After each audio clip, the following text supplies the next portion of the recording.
Mastering a new civ as a more fresh player. Like myself, I'm a gold player right now. Probably if I pick Japan or Japanese or Macedonia, I can get into Plat 1, maybe Plat 2 with certain builds. Probably fast castle builds, or Macedonia, I like to do a Valerian Guard Rush, which is super strong right now and most people can't deal with it. So I could get into Plat with those two things. But I'm not plat because I want to have fun and I want to try different civs. Now I know most pro players say pick one civ and then climb with that one civ.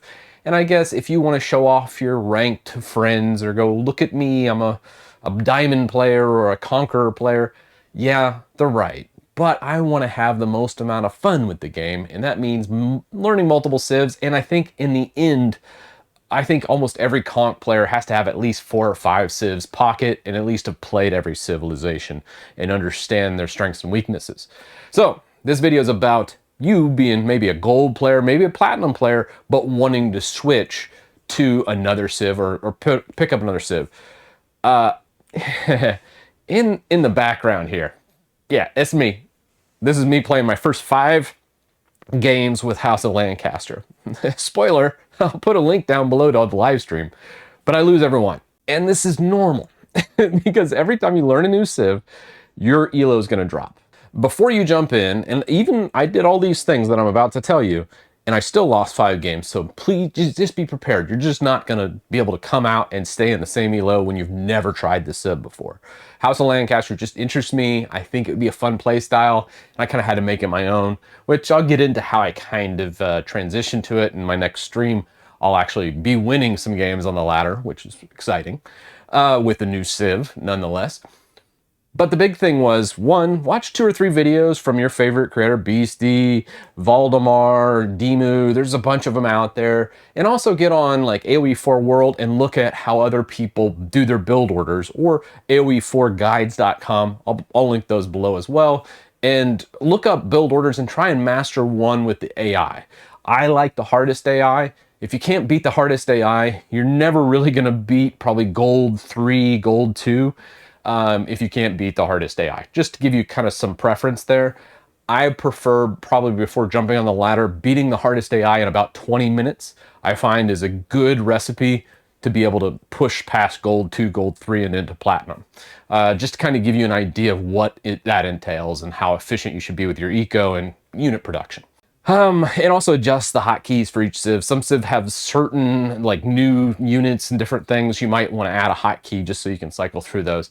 And those first 10, 15 games are just going to be brutal. The first 5 games of me right here, ouch. It's rough.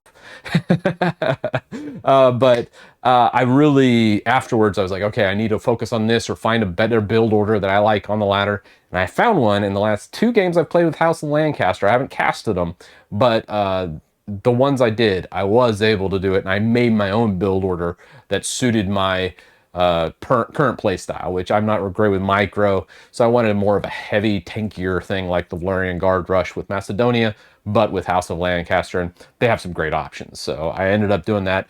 I'll probably make a next video about that, just like a gold build order.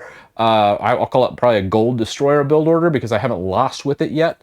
And it's been very, very good in these low elos.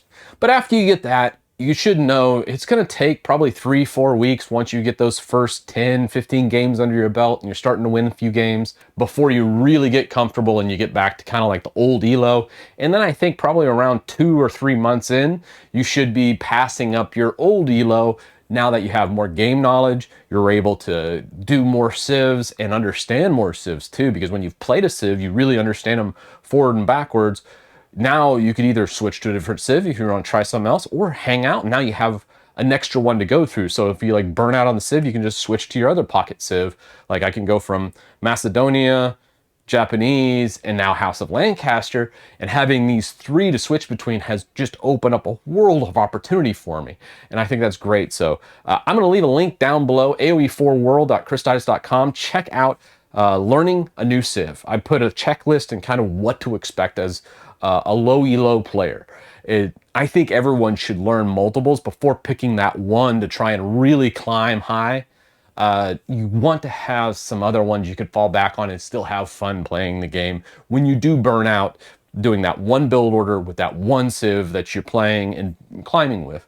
And I think that's one of the things most people burn out with. So this game in the background, I'm not going to play it in its entirety because it's just brutal.